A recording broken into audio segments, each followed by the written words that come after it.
Yo, Team Dad Gaming back with another episode of the Chicago White Sox franchise. And we're back at probably the biggest part of the season yet. That is the MLB draft. We'll be playing a game before and after the draft. First series I want to play is either against, didn't mean to say that, but cool. I want to play against the Twins. They're one of the best, if not best team in our division at the moment. We know how close this division is so far. It's crazy because we've had the best pitching in the team. We're fourth in the MLB in pitching. It's our offense that kind of holds us back a little bit. If you were here for the last episode, we acquired Taylor Ward and we acquired Josh Ross. And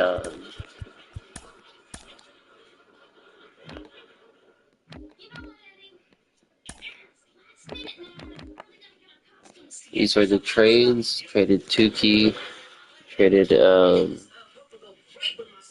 Jared Kelly, who's a good prospect for us. He designated Vinatieri for assignment. And O'Hara got injured, so we recalled Harry Ford. So, if you did miss the episode, you're pretty much caught up now.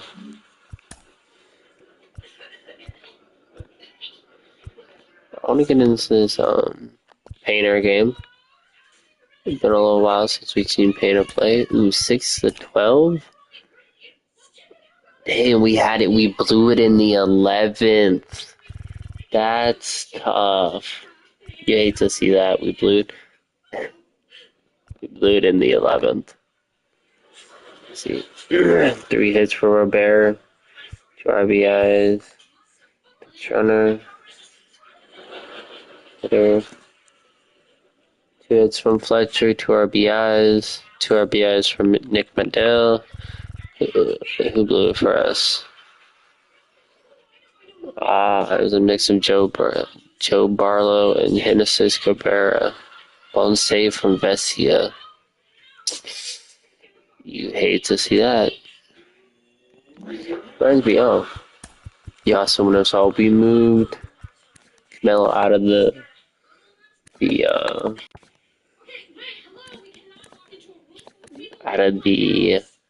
closer spot because he was really struggling. We would hold him in there because he's been really good so far this year. And against Michael Vaca, one of the weaker pitchers on their team. Gonna be seeing our rookie Andrew Pino. It's been up and down so far this season.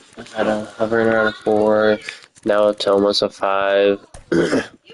He likes it up and down, but he's only like 22, 23, so we're not really worried.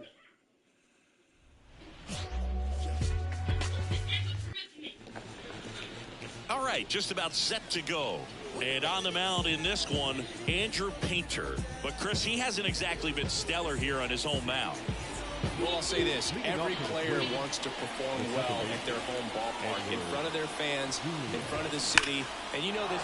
There's a swing and a drive. And Julian's going to start this one off with a bang. Twins go deep here. First batter of the game. And just like that, the White Sox are down. 1-0. The Twins get on the board first. It's 1-0. So the streak stays alive. His 4th straight game with a home run. Boog, that's like a cycle of home runs, and I know how much you love the cycle. He's absolutely punishing mistakes right now. He can't miss. Maybe we look to acquire a pitcher and ground ball up the middle, and that one handled. Give Painter some time, more time in the minors, because he has been the weakest out of all of our starters for sure. Not like it's been bad, but if we end up deciding to make a push, definitely could get better. They took a lot of time preparing for him in that pregame meeting. He's got a lot of pop, and it's real pop. It's beautiful changeup. He can absolutely change Painter. the look of a game. He's got a lot of really good strikeout stuff. It's about the consistency. This is just off the outside edge of the call there. And a pop That's ball right down the side, middle. foul territory. Squeezes it, and that'll do it. One squeeze in the inning coming on this solo home run. It's now a 1. And we're Had 2 pretty good years for Kansas City, and it looks like since being on the team this year for back. And today's Minnesota, he's starter, been struggling. Waka. And Chris, pitching on the road has not been particularly kind to him. Yeah, and you don't want to be too quick to say that he can't pitch on the road. Sometimes, it's just a matter of luck. It's not having a feel. Difference between the bullpen mound to the mound out there on the playing field. Don't know what it is. Tannehill all over that. Tannehill has been one of our best players, especially average-wise. He's been our best player. He's been one of our best players this season. Brings it in, and there's one away. Been able to get anything there though. At least Robert's been playing a lot better lately. What a great talent. I mean, the kind of player who can dominate a game at times, be a perennial all-star. He's going to take home some hardware as well. He's really struggling this year, so it's really nice to see him pick it up. 1-2. That one to first. This game of us getting C-Ross and 2 outs, bases empty. Here's the third baseman, Roger Francis. Taylor Ward, that's right. 2 down, nobody on. Swing and a miss. Swings to that circle change. First on the team at RBS, and I'm pretty sure home runs too. And he swings to that circle change and strikes him out. He says, "Sit down, rookie." And welcome back to the ball. All set for the start of the inning. And now for the Twins, Matt Wallner. Swings through that. They can live up in the zone all game if guys will chase it. That's just too much velocity. Hitter's got to look down in the zone. And another ball. Time to look at our umpiring crew in this one. Kenny Jansen behind the plate. Yeah, and expect a little inconsistency. That was right down the middle. Second strikeout already, too. Christian Costas, talk about a pickup for the Minnesota Twins. Like, what a pickup. Especially to get him with so much time still left in team control.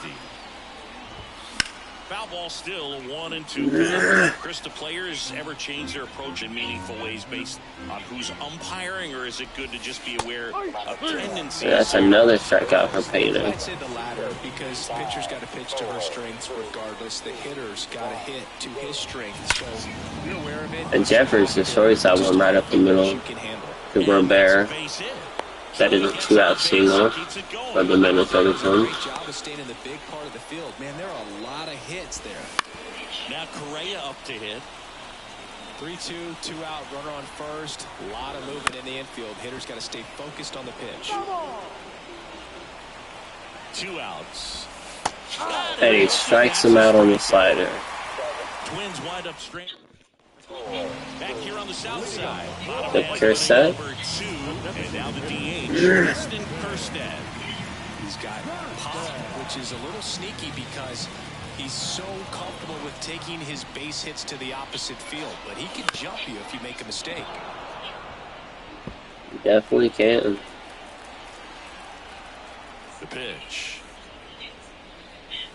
Ooh, almost gets hit there. Wish I'd not lined that.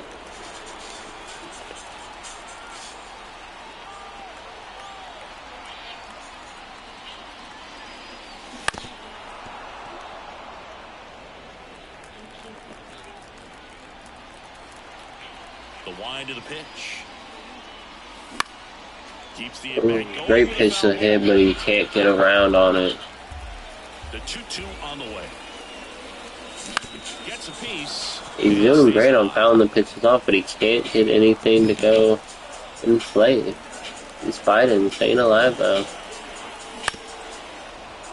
Another foul ball. First that. What I like about this guy, his bat stays in the zone for a long time. Gives him the ability to foul off tough pitches. And then he finally strikes out After like 8 circle changes in a row. Just needs to let the ball travel a little more, and his timing will be back on track. Good pitch for the strikeout. Team down a run. Bottom half of inning number 2. Just misses with that one. Caught a break right there. Pretty good pitch on the outside corner. Same exact spot. Third on the team in doubles, so, you know, his slugging hasn't gone down this season, which is the biggest thing with his offense. And he chases that one. But he strikes out again, strikes out a lot. A strong start, Singy. He talks about a surprisingly good player so far this year. Well, he's definitely minimizing contact. He can get the swing and miss when he needs it, but he'll also keep the defense fresh behind him, allowing some balls in play as well.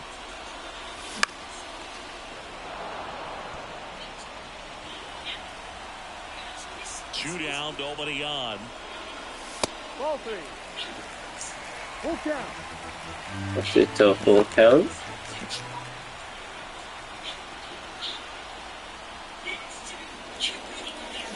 Battling here as he fouls it away. 2 out, space is empty. The White Sox in the second inning really doing good about making the pitcher work for the out. Buxton moving under it.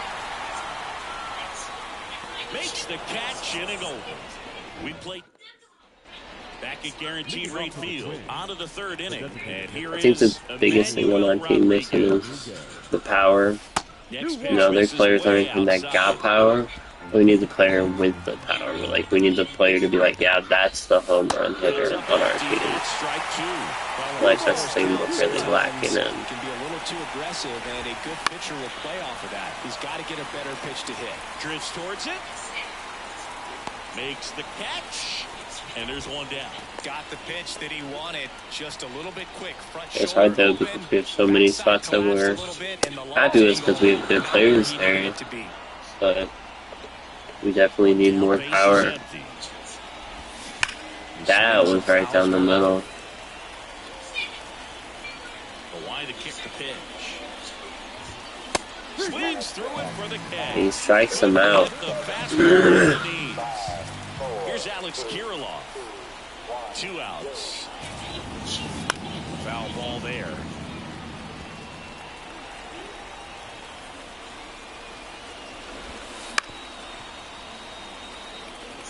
In this situation, as the number 2 hitter, 2 out, nobody on, you want to be a table setter. Work the at bat, get deep. Can't get him on the curveball. Get on first base.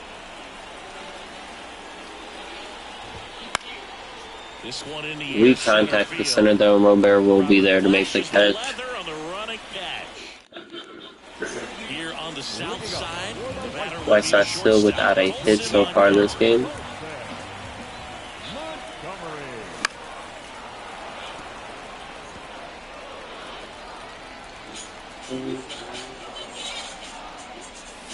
to the right side. Gets to it with a That's a sliding stop from Tristan Costas, and he gets the out. Nice place from the first baseman. The White Sox down by a run here in the last half of the 3rd.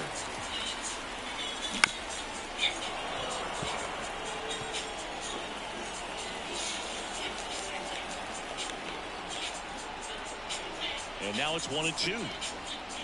Okay. The other one puts a good swing under that circle change opposite way, and that gets into the gap. Same with the White Sox first hit, and that is a double. That puts a runner in scoring position with Dominic Fletcher out.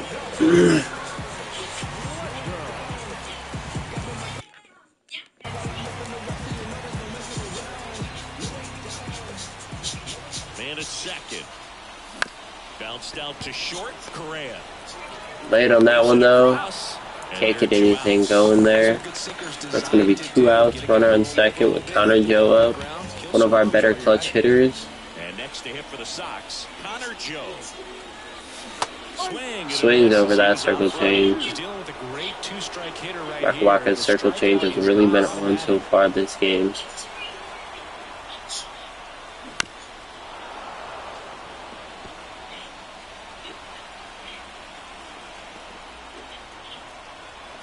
And the pitch. That misses. And it's 2-2. Well, Chris, through the early stages, he hasn't been very efficient in terms of the pitch count. He's going to need to get some quick outs. And he strikes them out. And after 3 innings, the White Sox are still down 1-0. And we're back. Start of the 4th. And now for the Twins, Royce Lewis. That is a leadoff single for the Twins. Man aboard on the leadoff single. Just so sound in his mechanics. Hits against a firm front side, and the hands just continue to carry through the middle of the field. That is back-to-back singles to start the inning off. Throw back in quickly. First and second now with that brings up the core of a dangerous lineup. And next for Minnesota, Matt Wallner. It's a little bit low. Tough spot right here. A couple runners on. 2-ball count. It's a 3-1 count. But you have to execute and finish your pitch. And he walks him to walk the bases loaded. No outs. One of the most dangerous hitters in the lineup. Tristan Casas, and he goes the opposite way. Ward runs after it. And that is a grand slam. And just like that, Minnesota is up 5-0. And they add to the lead. It's 5-0. Ryan Jeffers at the plate. Let's start from Painter today. Q3's let up 5. The inside edge. He's really struggling to find the zone here in the 4th. Top half of inning number 4. And a foul ball. Well, you know, it's tough to bounce back on the mound after giving up a granny, especially when you still have 3 outs to get. Somehow he's got to shake it off. He's got to just hit the reset button and try to get 1 batter at a time, 1 out at a time. He walks another batter. Boom, do you think you could draw a walk in the bigs if we gave you enough at bats? Oh, that's a good question. I think that if they gave the pitcher a false scouting report on me, yes, I think I could draw a walk. Fights that one away, still 1-2. And the right-hander deals. And he's just fouling everything off. 4 runs already in the frame here in the finale of this 4-game set. Always having a tough time getting a pitch by him as a hitter. You feel pretty confident. And he finally strikes out Carlos Pereira. Now it's the DH, Emmanuel Rodriguez. Doesn't get the call there. He hates to see that. And there's a rocket into the outfield. They fired in quickly, so it's first and second with only 1 away. Well, they call that an advantage count for a reason. You're so much more likely. They hand the ball over to a new. That's going to be Painter's day. Really bad outing to start the gate for the player. Best case scenario, hate to see it. He can come in here and get several quick outs, kind of bridge the gap that starter left for him. Right-hander kicks, deals. Opec struggling to find his zone, and so far as well. Thing when you're talking about a guy that's, you know, perhaps is going to be in the rotation, or maybe a long relief guy, to not start. And he pops it up. What a clutch out! And try to get yourself comfortable. So up next for Minnesota, Alex Kirilloff. Up the middle, nice grab. Gathers and throws. It's there, and that's a great play. And Minnesota does add 4 on a grand slam. And the lead is the White Sox have to get something going. And welcome back to the ballpark. John Shabby and Chris Singleton with you. And leading off the bottom of the 4th, Josh Rojas. There's a swing and a miss. He swings to that fastball. Inning here. After scoring all those runs, you want your pitcher to come out and just mow them down. The offense has worked hard. It's shut down inning time. 2 balls, 2 strikes. Kicks and fires. Next offering popped in the air, right field. Nabs it, and there's 1 down.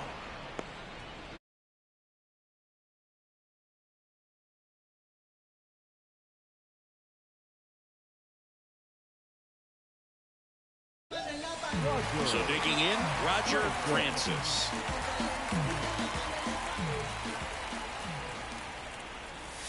Swing and a miss, and he was fooled. Generally, second, third time through the lineup, you want to be able to lean on those secondary pitches and command them. Looks like he's doing a nice job of it.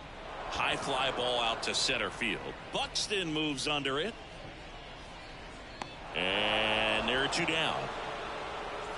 And up next for Chicago, Heston Kjerstad. The pitch. In the air out towards right center. Sizing this one up. Pulls it down and he makes the catch. Back here on the south side. Ready now for the 5th inning. Here's Royce Lewis. See the velocity, 97 with that fastball. Got him looking for the strikeout. Called strike 3 and a fastball up in the zone. So now it's the 4-hole hitter, Byron Buxton. And that's off the inside edge. And it's 2-1. Wouldn't chase that time.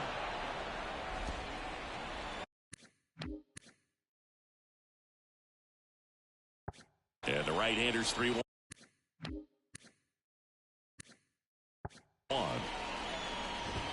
Fastball in the corner at the knees, and it's a strike. Full count. In the air, right field. Fletcher gets under it. Makes the grab. 2 down. And now for the Twins, Matt Wallner. 1-1 down. Foul ball. And here it comes. Knocks that one away, and we'll do it again. The pitch. Swing and a line drive and a base hit up the middle.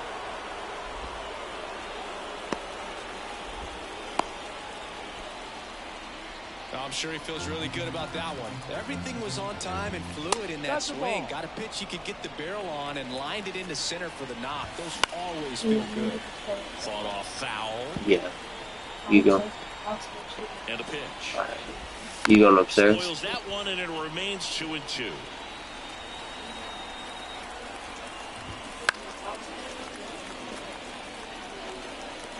And he deals. All right. Love you. Foul ball left side. He'll see another.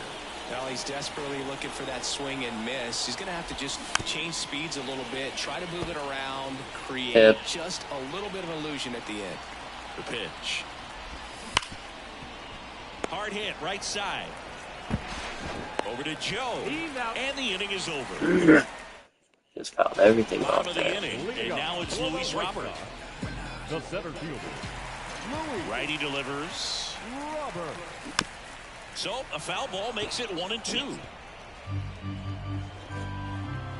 Here comes a pitch. And another ball.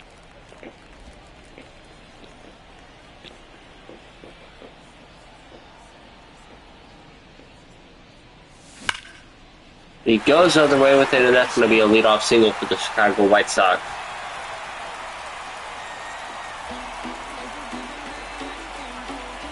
Francisco Mejia coming up to hit. Dominant performance for him today, Boo. Just 2 hits allowed so far, no runs across either, and he's had an answer for just about. Lee Alva throws it, and that's going to move Luis Robert up to second base.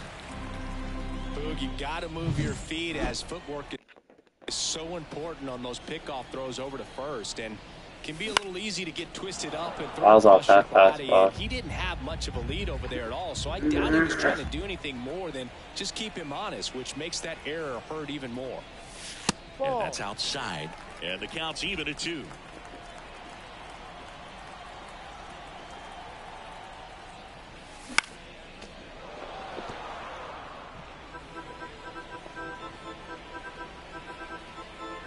Pickoff move to second. Robert. Let's get Robert at second.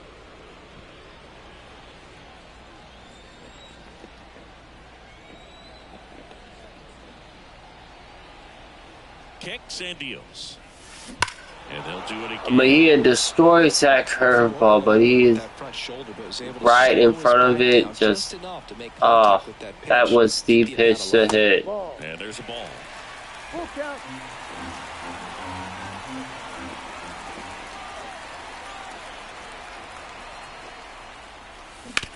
Right side. Does get the base hit. He dives. Does get the out, but that does move the runner up. So productive out, you could say. This is what it's all about on that right side of the diamond when you've got the first baseman involved in the pitcher as well. Colson Montgomery does a great job, knocks the ball down, gets away from a little bit, doesn't panic. On the ground. Is that to the second baseman? That is going to be now. But the White Sox are on the board finally. There was pre-pitch preparation by the base runner. Excellent job. He knew that he was going on contact once he saw the ball down. If he hesitates at all, the defense hasn't. Chandler Ward right back up the middle for his second base hit of the game.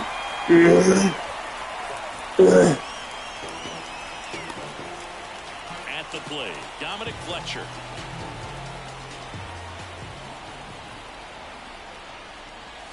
Swing and a miss. Made on that fastball. 1 ball, 2 strikes. That's with 2 home runs in the series already. And another ball. Probably having that breakout season we were waiting for the whole series. That's out to center field. Under it. That's 5 1-run inning from Walker. New inning getting started. Based on an energy, I wouldn't be surprised if they take him out after that. And a foul.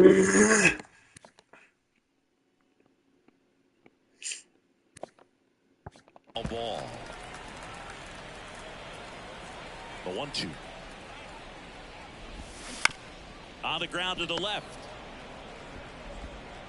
One up, one down. Deceptive slider right there. Stayed in the tunnel a long time. Got that hitter out front. Rolled over it. Put it on the ground. And here comes Carlos Correa. Carlos Correa destroys that fastball, and it is gone. Minnesota responds just like that to that. Blast. It's his 8th home run of the year, and they boost their lead. It's 6-1. That's their 3rd home run of the game. They're having a lot of fun at the plate in this one. They've got the long ball working for them on autopilot. Edouard Julien, the next twin up to hit. There's a high chopper. Francis fires to first on the run. He's out number 3. Like Minnesota does add another one on the solo home run. This is now a 6. Here on the south side, bottom of the 6th inning. And here's the first So walk out almost at 100 pitches. Lifted in the air, right center field. Kirilloff on the move. No trouble here. Puts it away for the out. 1 away. Here's Josh Making a bad pitcher look good. Rojas. At least what's been a bad pitcher this season. Fouls one off. 2-2. Now just about to hit that century mark. 100 pitches for this game. And he strikes him out on the circle chain.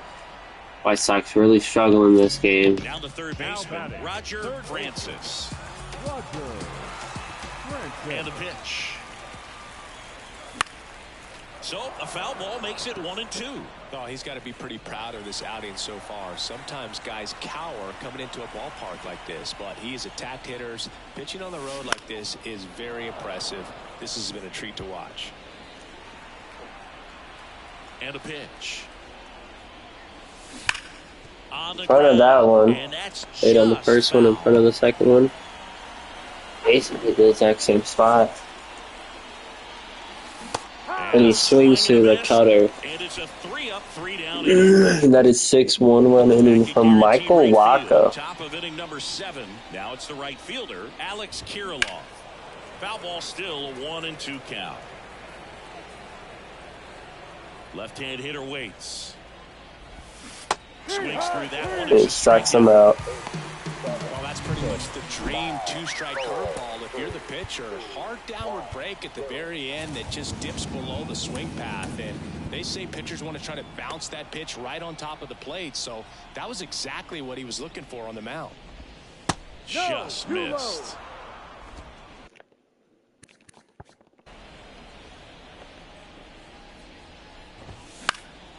That one fouled off. 2-2.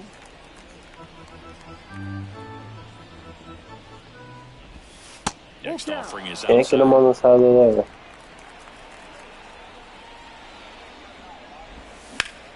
Gets a piece there. We'll do it again. To kick the 3-2. And a foul ball. He stays there.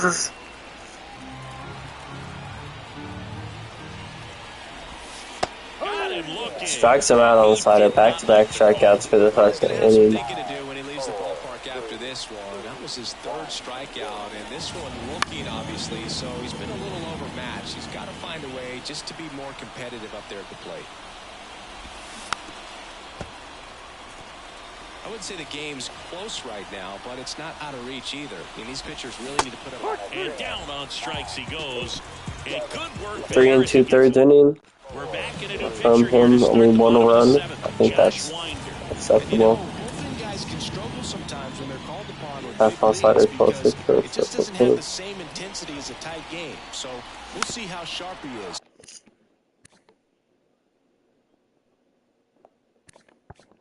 Your mental I think the White Sox are probably happy for Waka Waka to get out. Probably thinking this is when the offense starts.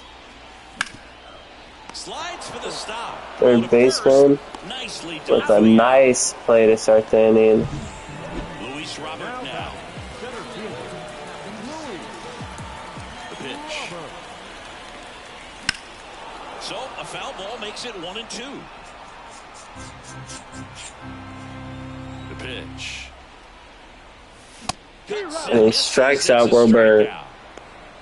Thought it was a pretty good pitch. Top of the strike zone. We're seeing more fastballs in that location. Hitters, especially with 2 strikes, have to be ready to pull the trigger. And the righty deals. Swung on. He takes that the other way. That's going. That's deep. That is going to be a 2-out double for the White Sox. Oh, the throw is wild.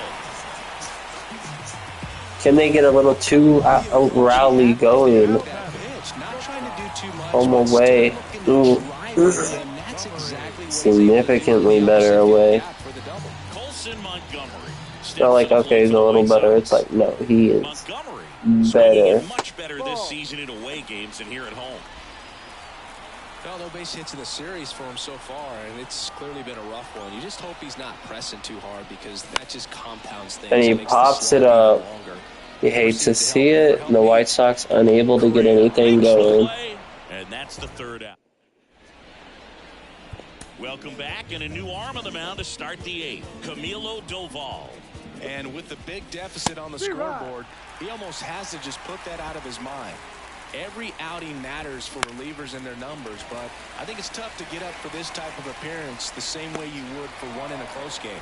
1 down. Tristan Casas getting ready to hit. Bounce to the right. Rojas tosses to first, and there's 2 away. Good slider inside right there. Batter fighting to get there, just rolled over it, got the ground ball. So a foul ball makes it 1-2. And a good eye there. It's a good take. Stays alive. And down on It's the call there, beautiful. nice inning of work there as he sets him down. Ready for the bottom of the 8th. Here's the left fielder. Taylor Ward has half of our hits. That's crazy.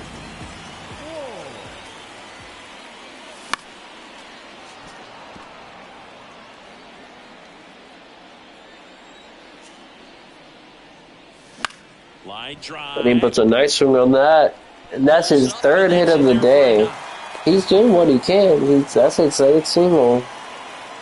Dominic Fletcher steps to the plate for the White Sox. Can't say Taylor Ward hasn't done his part this game. Right-handed reliever. That one ripped. And Dominic Fletcher destroys that fastball. Just like that, the White Sox have been 2 more on the board, and this is now a 6-3 game. It's 6-3. They needed that one, Singy. Indeed they did. They've been fighting to get back into this game, and just like that, they're back in it. That's exactly the thing. On the mound now for the Twins, Griffin Jax. Well, home runs have been a problem this year. Not doing a great job keeping the ball in the yard so far this season, so we'll see if that factors in. Connor Joe takes that, and he makes a diving catch. That takes away some momentum from the White Sox. More great defensive plays, or to get back in the dugout and swing the sticks. And now Josh Rojas. Bad swing from Rojas.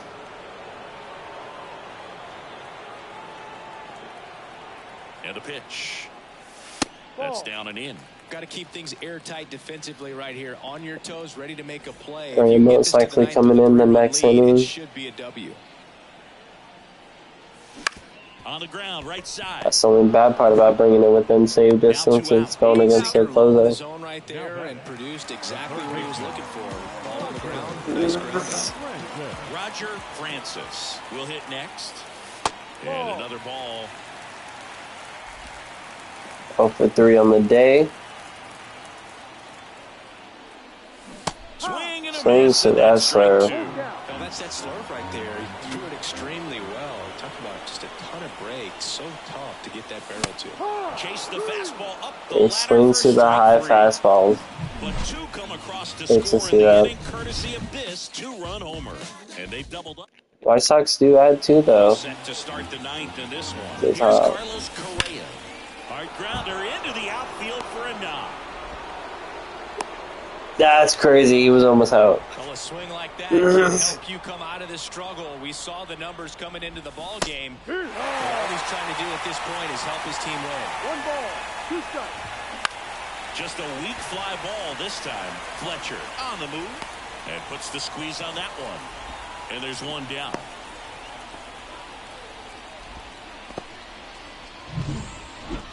The 1-1. Double play ball to second. Rojas. One. There's one. Can't on. get the second though. Emily drops the ball. Alex Kirilloff digs in now. Check swing. Did he go? Yes, he did. That's 2 shutout innings. That's the third out. So they can't do anything That's 2 with the shutout innings from Camilla Duvall. and on the mound, the closer, Yohan Duran. He's been a really tough guy to take deep this season. You usually have to string some hits together in order to get to him. Fastball, splitter, curveball. And his fastball. And his, splitter is as fast as fastball. Makes it really hard to tell the difference. Both great pitches, but one has 5 more miles on it than the other.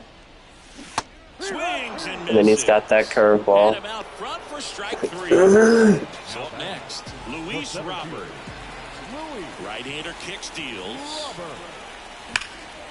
And Robert destroys that fastball though.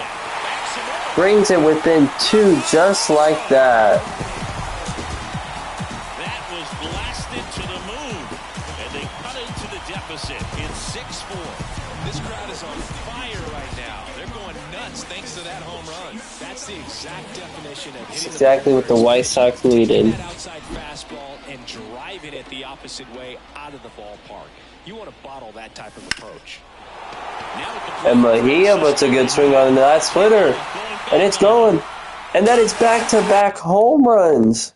This guy doesn't let up home runs. He hasn't let up a home run through this year, and he just let up back-to-back home runs. It's his 8th home run of the year. It's 6-5. They're making things much more They pull him interesting with these before. home runs. That's crazy. But they're right back Slider, fastball, sinker. It's now 1 run a game. Montgomery. In the air out to center. Buxton moves under it. Brings it in. And there's 2 down. Such a Ward 3 for 3 on the day. Ball game and get the first hitter he faces. Just makes everything slow down a little bit, and then from there can really settle in.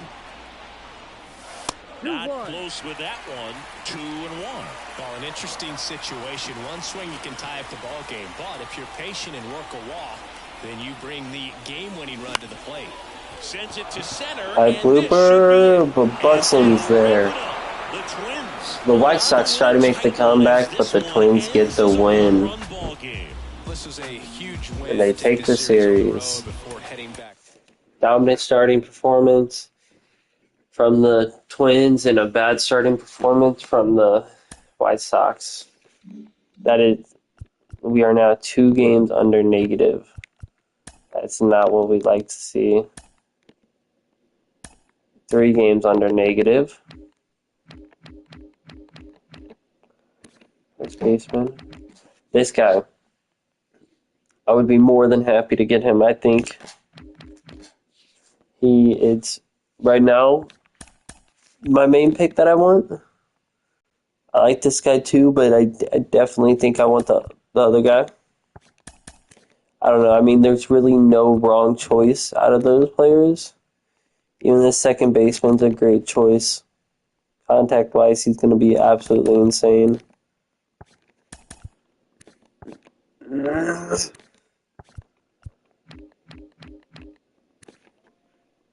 You got these center fielders. Not 100% drafted. I mean, scouted though. It is 95, but I think I'd probably take that first baseman though, because I feel like that's the spot we really need somebody.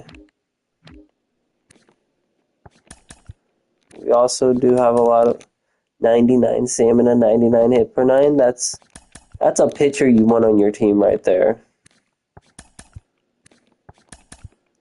This thing, there's always going to be good pitchers.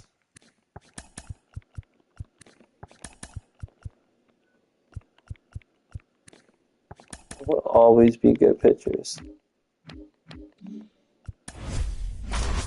We have the 5th overall pick, I believe. Went up a few spots. First year we had the 5th. Second year we had the 2nd. This year we have the 5th again. Let's get the draft going. Blue Jays' first overall pick takes the second baseman. That's a big deal for the Blue Jays. Great player right there. Come on, Blue Jays.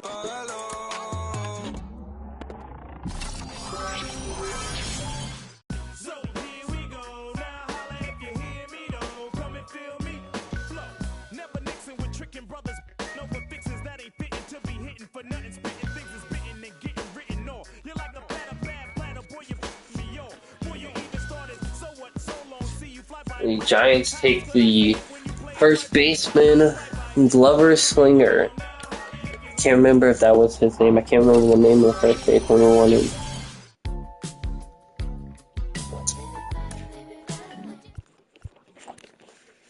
No, it wasn't. Okay. Let's see who Miami takes.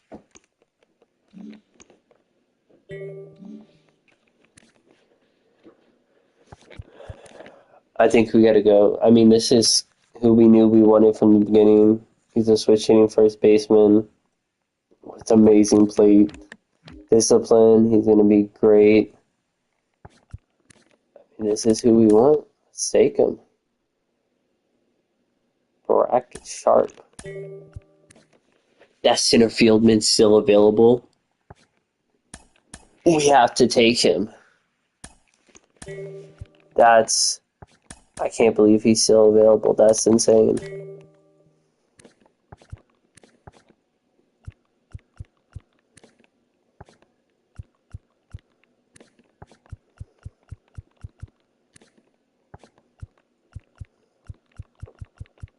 Let's take this pitcher. We've got basically 100.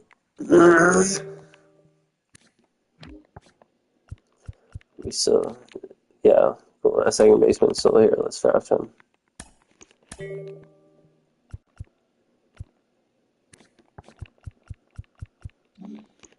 going to let the CPU handle the last few drafts picks. We are on a 5-game lose streak, and right now it looks like unfortunately this might be another selling season. It looks like maybe we bought some players too soon. I mean, I think this is really tough because I feel like we have a team to compete, and we're just not, you know? If we look at our team, it's our offense really the most, and, you know, it's just hard to see. Let's add some players to the draft board and see what we get offered.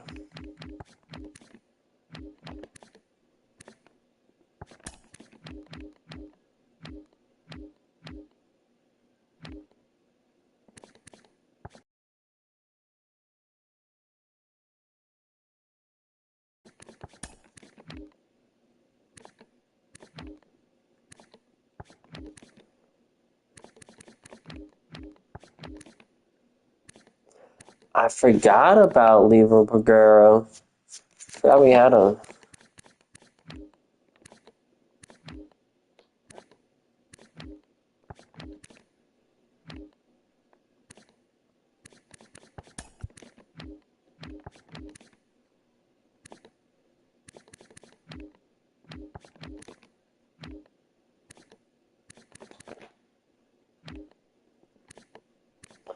Can't wait to get Gem up.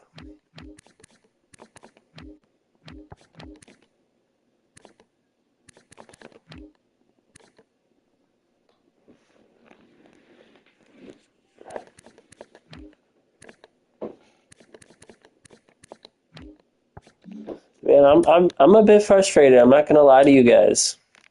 I'm a bit frustrated. I really feel like we're underperforming, and it's very frustrating. Let's see our All-Star was. Kopeck again. Okay. He's had a great year. Not as good as last year, but still a phenomenal year.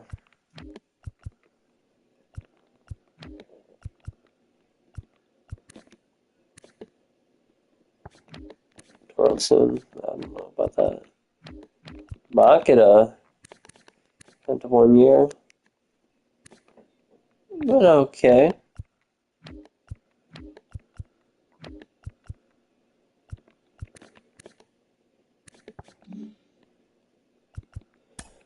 Kopech's our only All-Star. Let's go.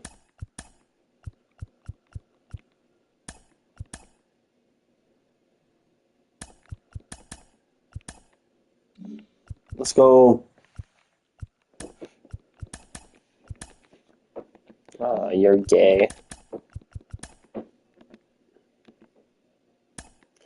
We've officially lost 9 straight games.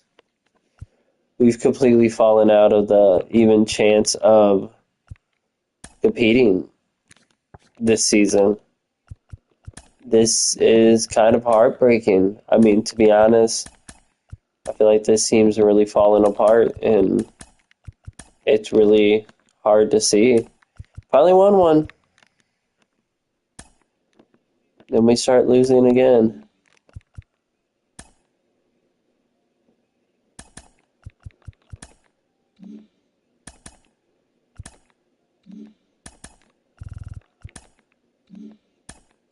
Got our draft picks signed.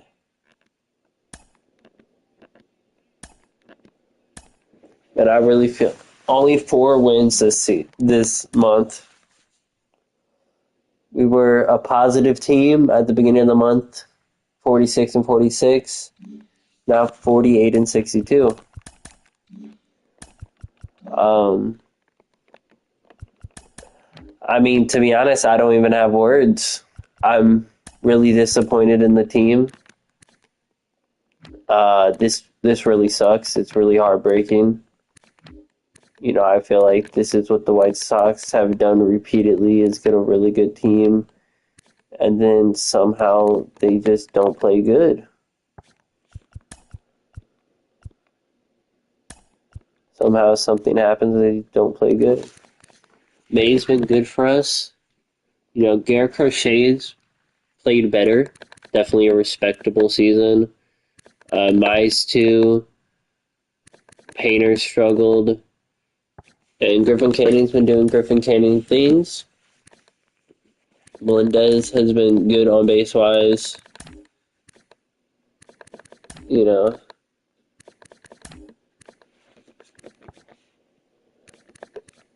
He's actually been kind of decent. Connor Joe's been great. Great leadoff hitter. Him and Josh. You know, a massive year from Roger. He's definitely cooled down compared to how he was playing. At one point he had 1,000 OPS, but he's still been great this year. You know, a lot of pluses. Heston Kjerstad's really broke out. He does have 103 strikeouts, so that's a little concerning. But he's been good. He's been good. Luis Robert's, he's not the direct reason, obviously. No one person is the direct reason for our failure, but I definitely feel like with how he's playing, it doesn't help. Francisco Mejia's been great this year. Absolutely amazing. Montgomery's cooled down, but he's still been pretty solid. I mean, he's been all right.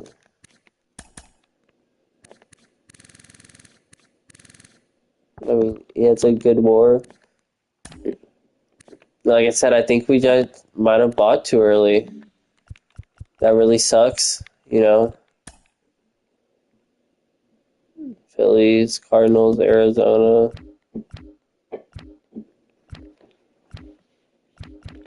I don't get why he's on there, especially with the season he's having.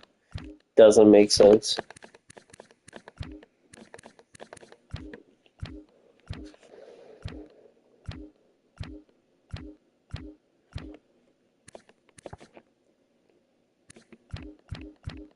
No, I think it's time to sell and see what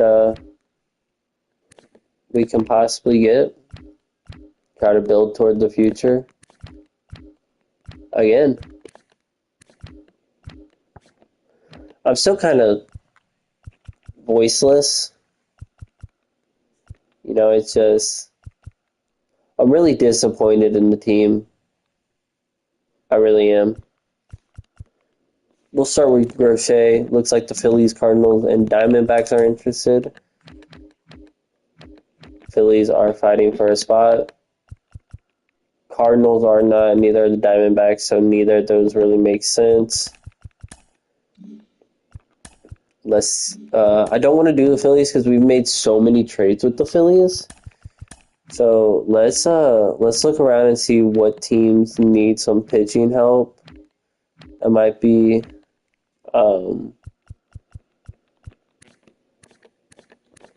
Texas could use some help.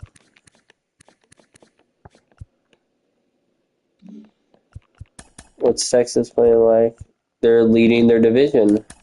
They're top 10 in everything but speed. That's ridiculous. So let's hit Texas up and see if they want Crochet.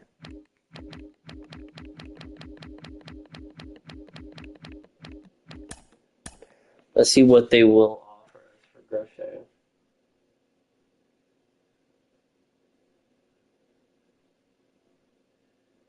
Corey Lee got on their team.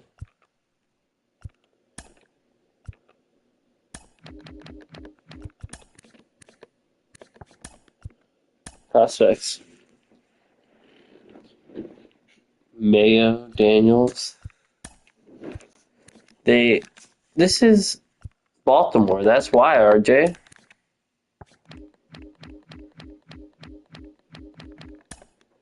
I hit this and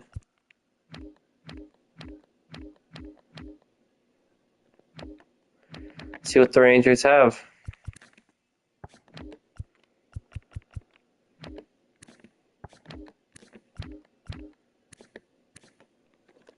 It's already 27. I am interested by him, but he's already 27. Free agent. He looks okay. He looks good. But do we really need another outfielder? And we have Kersat or Melendez. I feel like it's a little cluttered out there a little bit.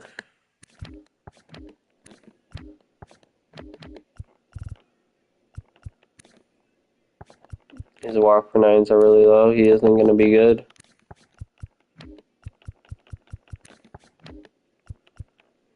I mean, Doug's really the only person that's even piquing my interest for real. So,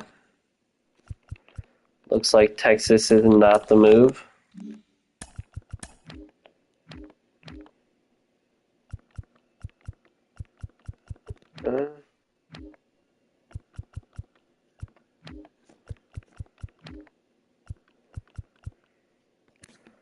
Are the Padres playing good?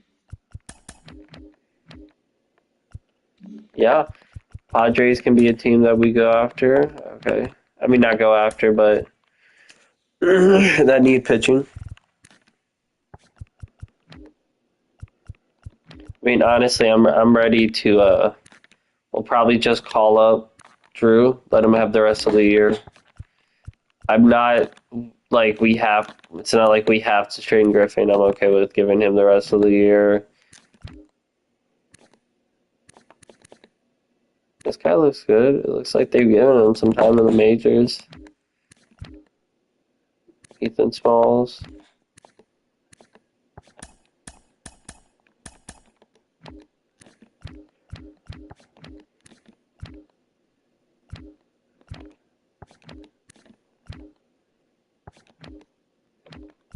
We are.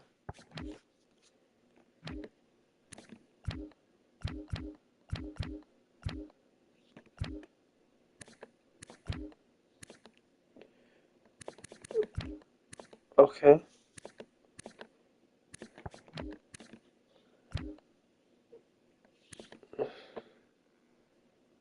He's been really good. I don't get why the Giants would trade him like that. I feel like that doesn't really make sense. Okay. Do they need pitching? Not really, no. They do want a catcher though.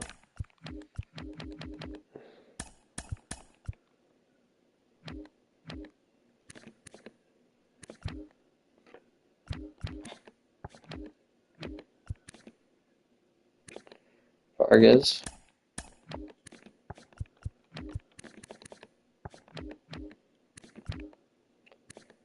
That shortstop, I forgot about him. Can almost get him.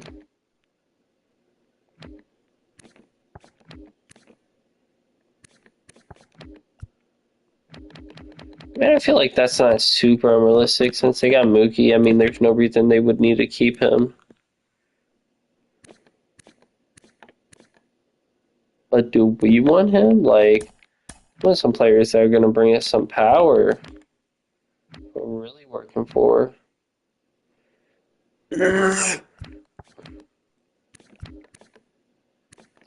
Lover's having a crazy year for them.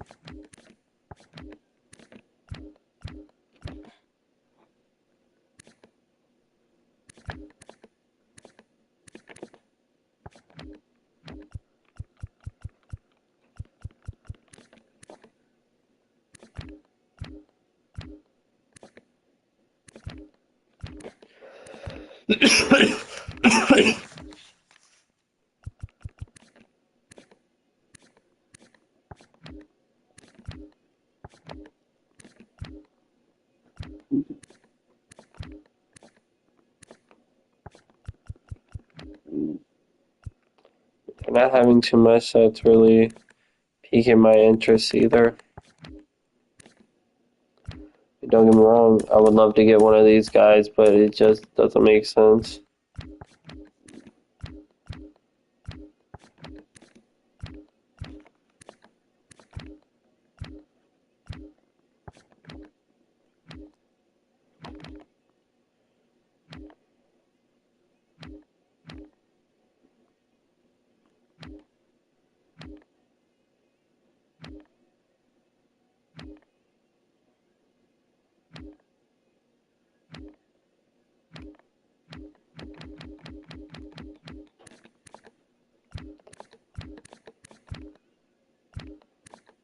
Yeah, you could use some starting pitching.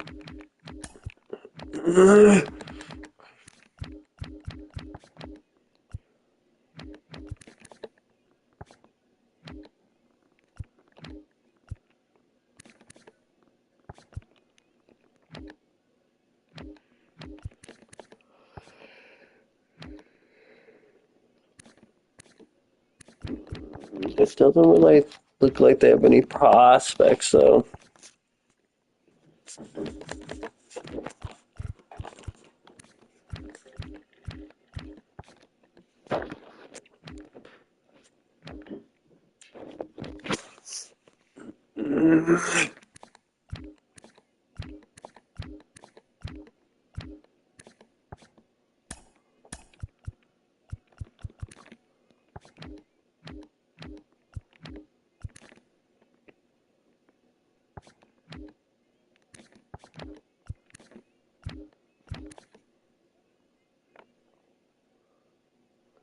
Did we trade him?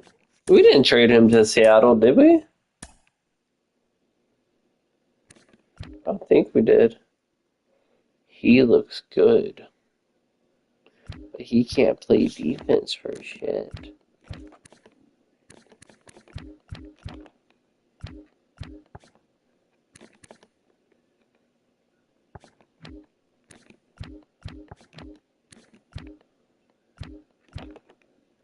He looks a lot bigger than 6 foot in his picture.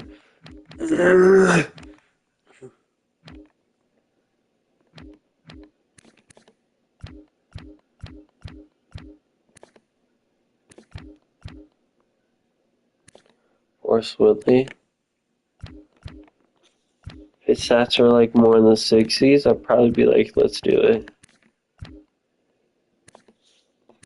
This guy looks like he should definitely be a starter. We could change him into one. That's so irritating.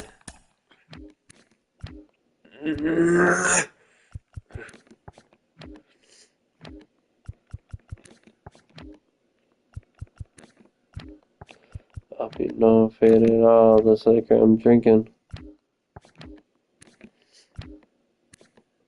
You can tell me whatever you're thinking when you put me in the spotlight.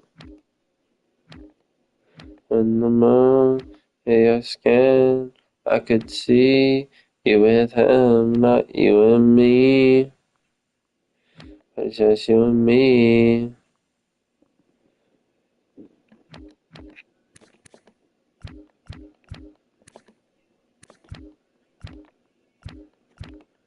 I don't know why.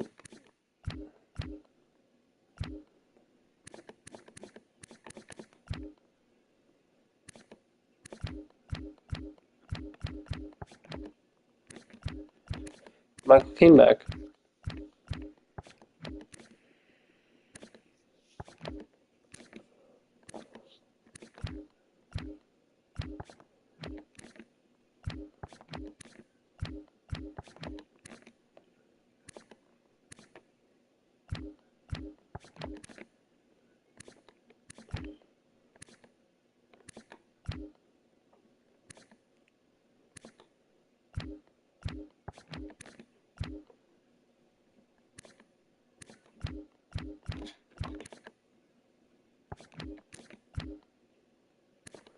Dominguez.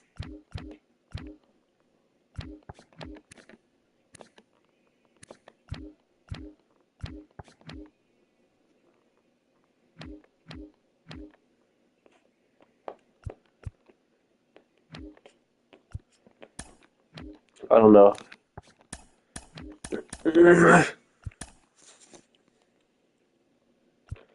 Is the MLB has to offer? Gershon. Who's this starting pitcher? He looks good. He looks good. Do the Red Sox need... Like, are they competing?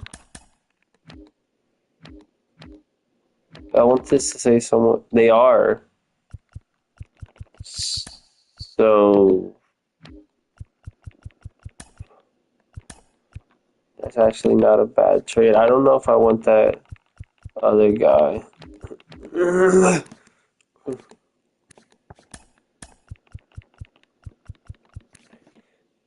Could get Connor Wong.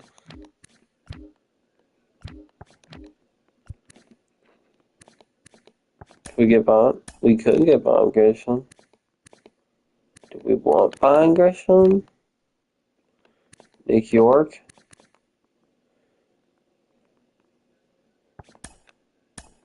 Oh, he's injured. This could be like the Nixon Zell replacement. So I'm not against that, actually.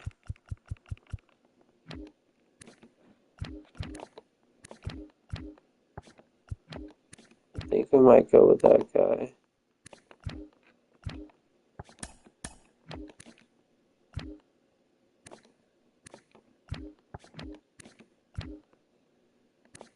I think we're gonna go with the Nixon Zell replacement because we're gonna trade him anyways. And then we can probably just squeeze out like some depth piece. Yeah.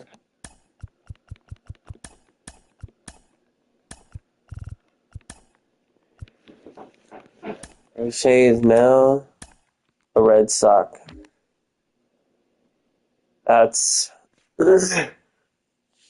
heartbreaking.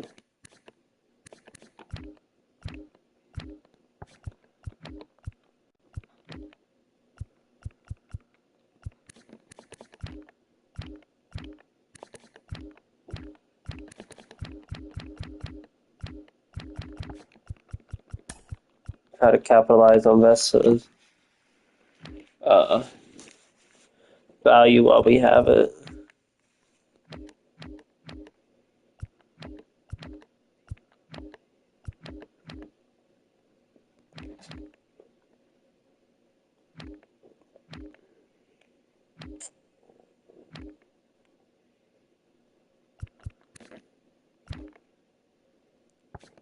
You don't know what it's like for people like us growing up. You gotta call me, man. Be the biggest fan you ever lose. Sincerely yours, Stan. P.S. We should be together too.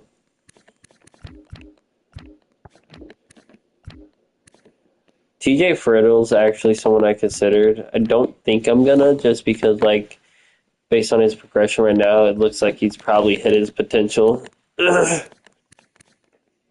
is someone I considered actually trading for. And we know from last year's series.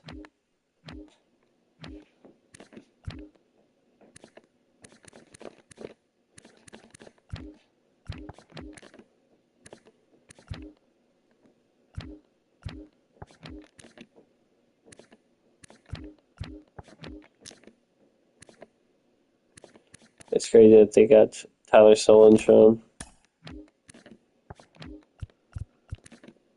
Ooh. His pitch clutch is a little sus. But I think I'm okay with that. Like,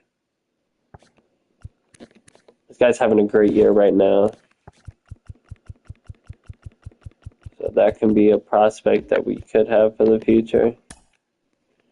Yeah, I think I'm okay with that.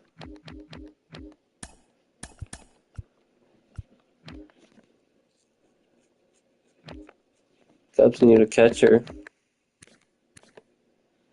I don't think you need a catcher. So I'm calling cap on that. The Phillies really need a catcher.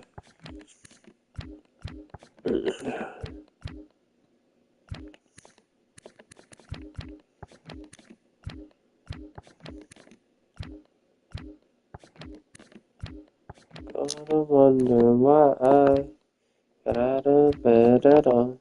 Morning rain clouds up my window. I can't see it all.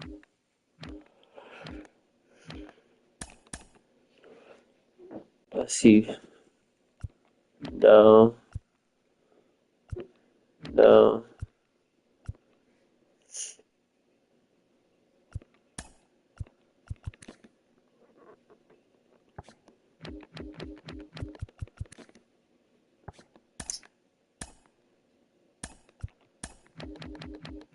Let's see what else is available.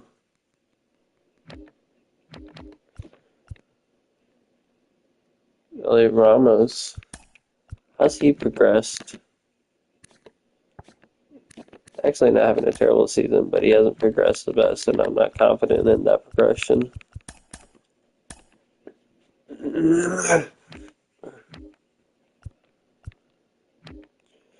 Not looking for the biggest return in the world. How much team control? No. I get him a lot. And,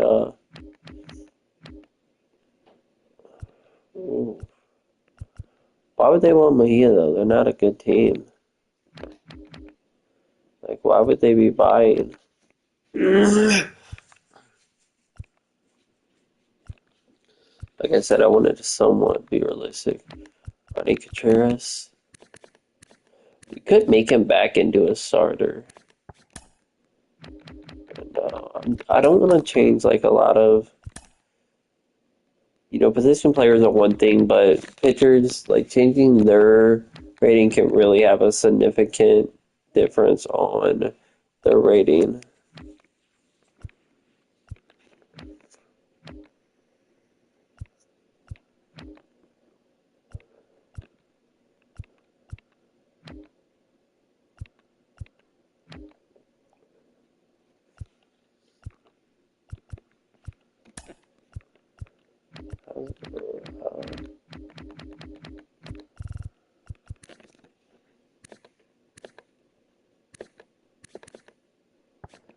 Eh.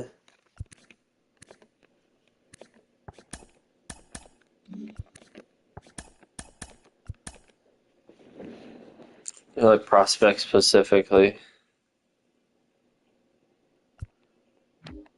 No, I feel like it's a lot of the same teams that we're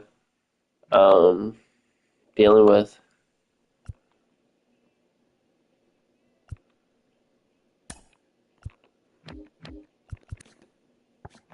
I think this is a fair trade. It's one we looked at earlier.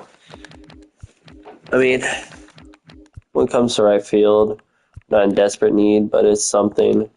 I feel like that's a fair trade.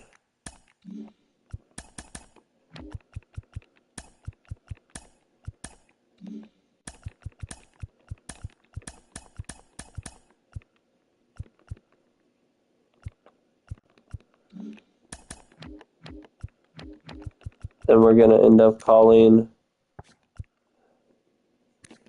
about this guy.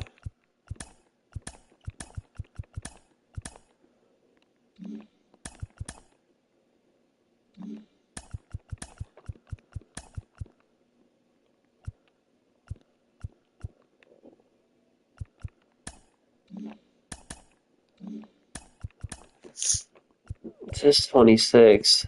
Oh, yeah, that's right. We need to trade Magadol. Because we got the replacement for him.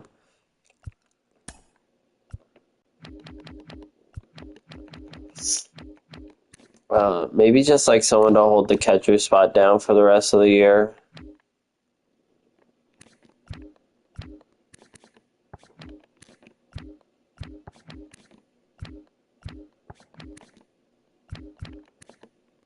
That is insane.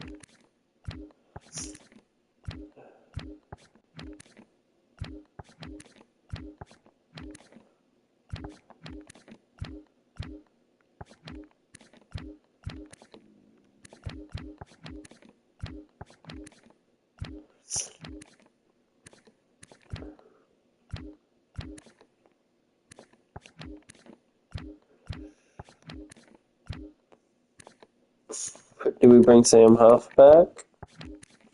We had him on last year's franchise.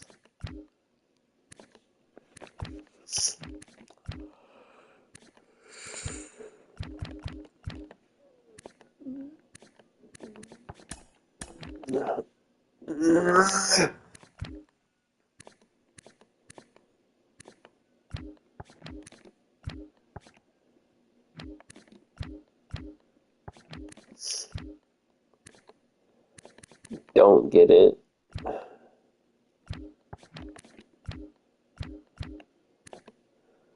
Dealer.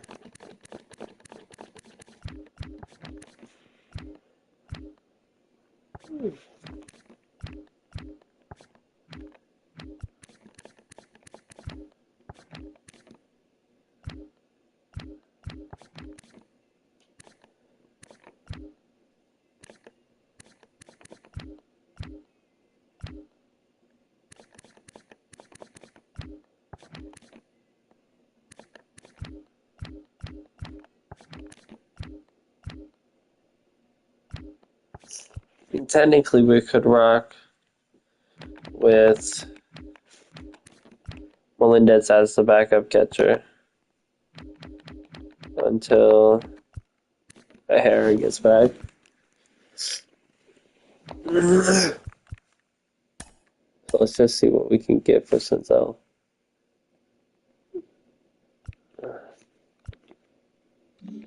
Maybe we try to go for a 1 year player pitcher so that we can send Painter down for the year. Look for someone maybe who's going to be a free agent after this year or something, not having the best of years. Why is he a starter if his stamina is so low?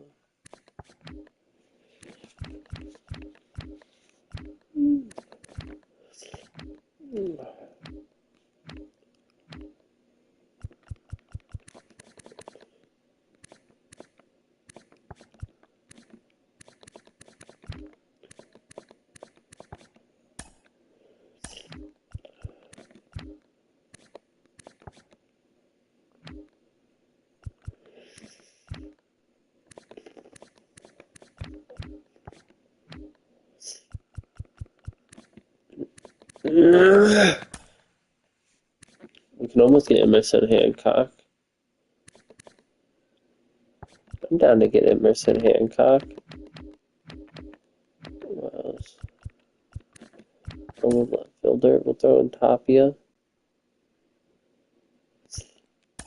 Gives me Emerson Hancock. Then Painter down for the rest of the year.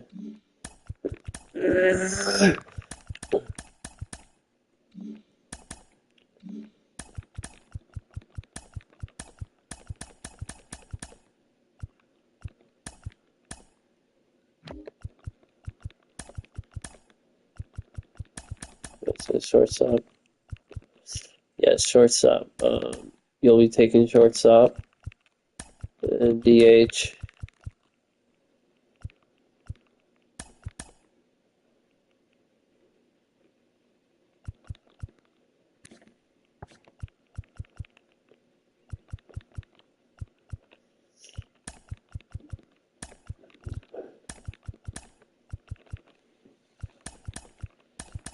Maybe like that.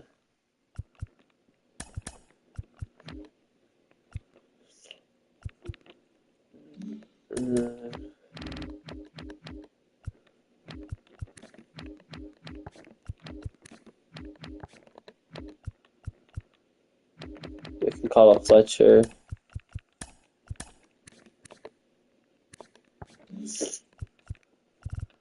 Yeah.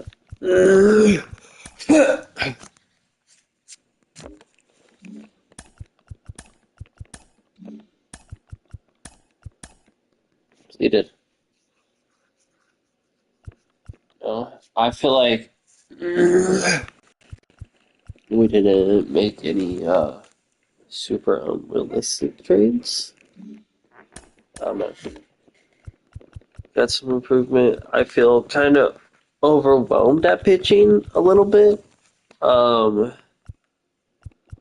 feel like we have a lot to go on now.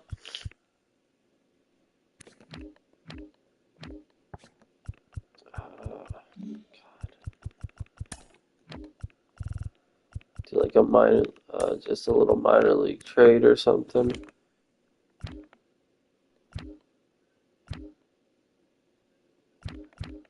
I spent 301, 25, 3. They're all having great years on the minors.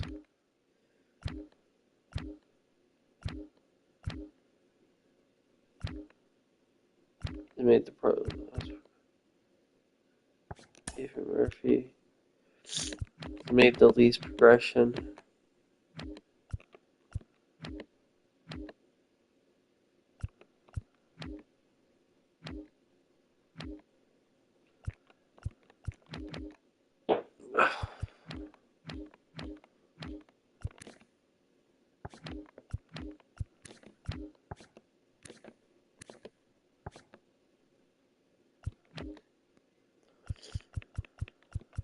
We'll just throw this guy on because can't have over like too much there.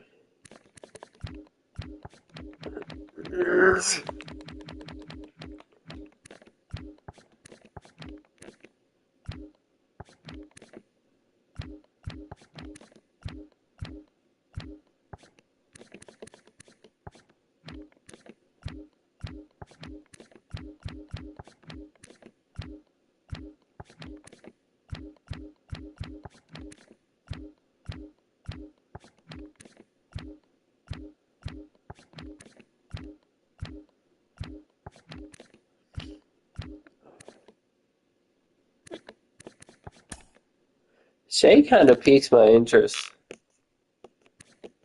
Like, he ain't been the best, obviously.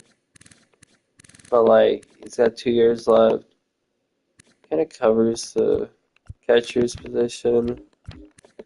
This guy right here, and then Daniel Susac.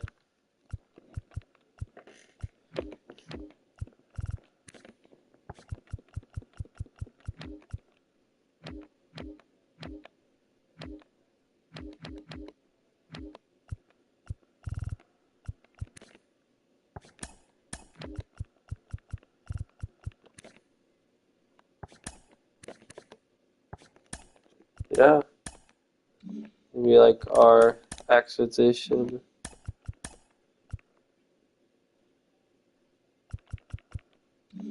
Bring some Fletcher back down. Sorry, bro.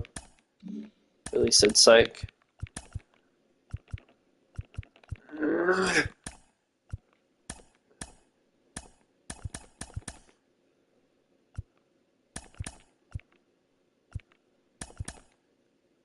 Yeah, maybe something like this. And keep Melendez versus lefties.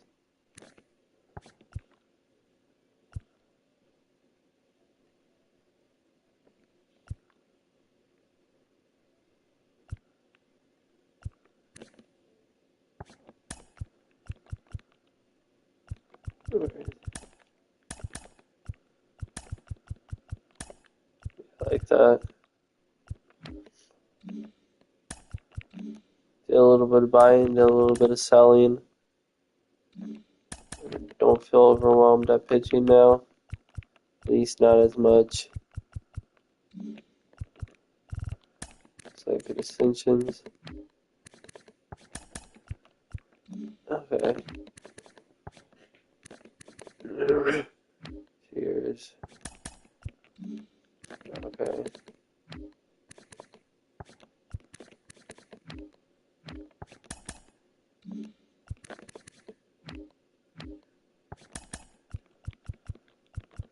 I just like to do this, so I don't have to worry about it in the off season.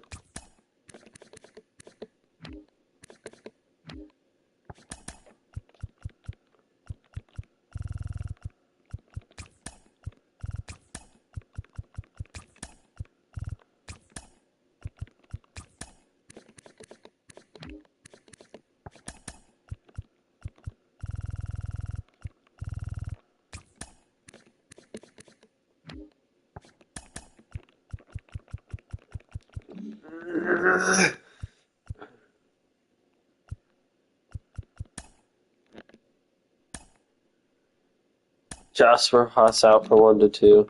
Okay.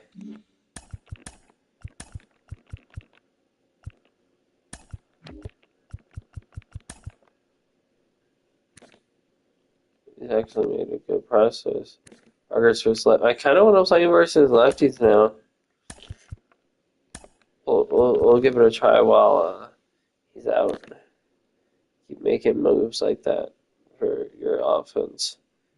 Keep going up. That in your clutch, man. That in your clutch. See our draft picks.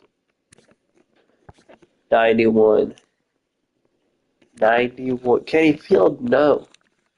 But man, this guy can hit center field. Back-to-back amazing picks. 91. 87. Okay. 84. 86. So all the picks we picked had at least 80-something potential. These are the CPU. But those first, I don't know how we got him in the second round, but we did. And that's insane. Let's see some of the other draft picks. See if we really missed out on anybody. He looks good. This guy looks good. Okay. That was the other first baseman we were looking at. So I'm happy we made the right choice.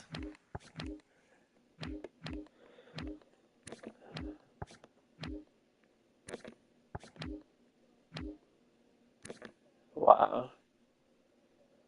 The Nationals get the generational shortstop, and he can play completely across the infield, like everywhere on the infield. That's crazy. Are all generational talents shorts or something?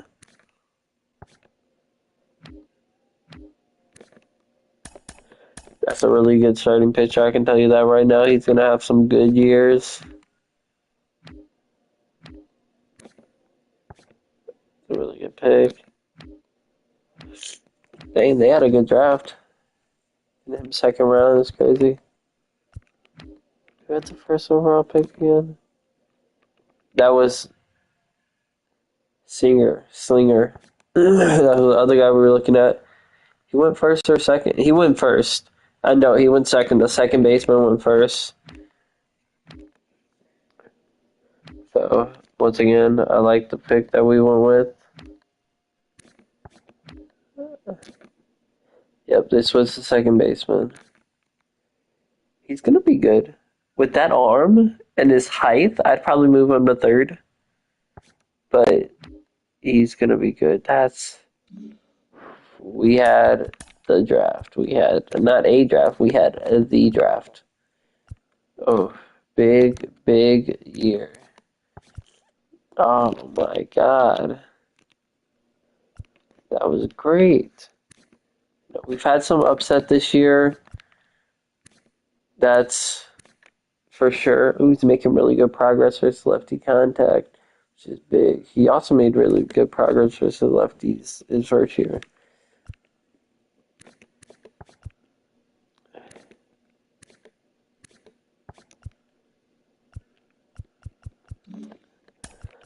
Yeah, so we're going to have to look in the offseason about what we need to do. You know, we move Kiersat back to right field maybe.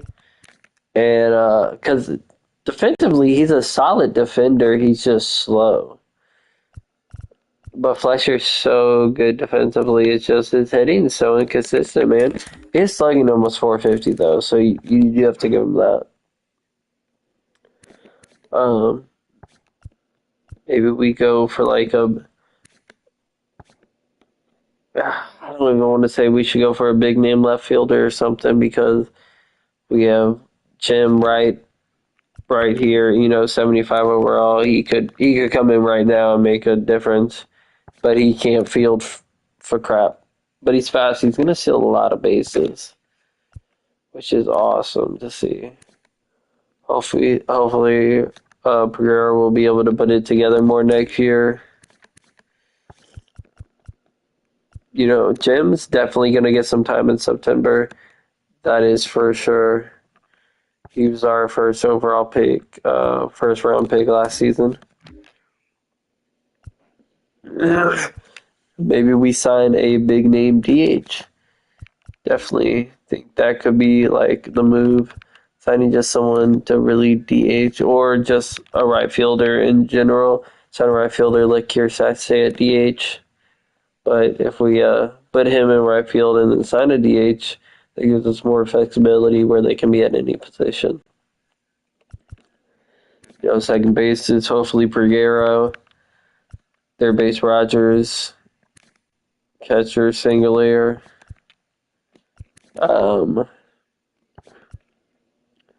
Usual Bear Center, left field. Jim / open. I don't know yet. Shortstop. I don't plan on moving Montgomery. I want him to be our shortstop of the future. So far, he is. He is. Is he slugging high? No. He's definitely more of a contact hitter. He's been a little inconsistent, but, you know, halfway through the year, more than halfway through the year, 80 games in, I'm liking what I'm seeing. Solid, acceptable numbers. That's all I'm going to say. It's very solid, acceptable numbers. Make sure there's no one I want to extend.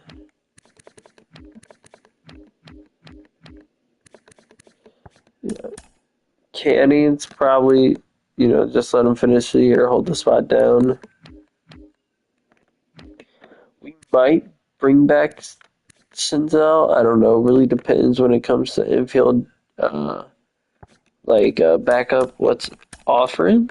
He is having a solid year this year, so like I said, it really just depends. MJ's not going nowhere. Could always bring back Josh Ross.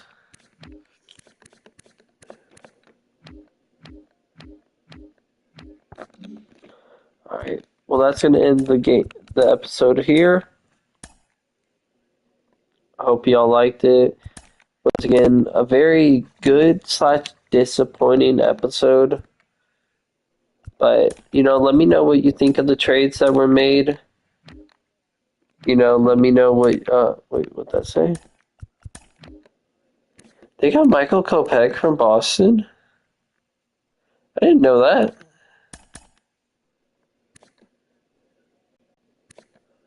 I didn't know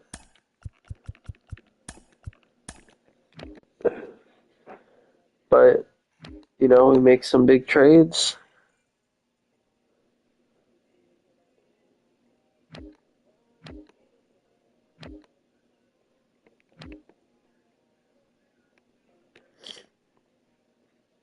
Hopefully you guys did like it.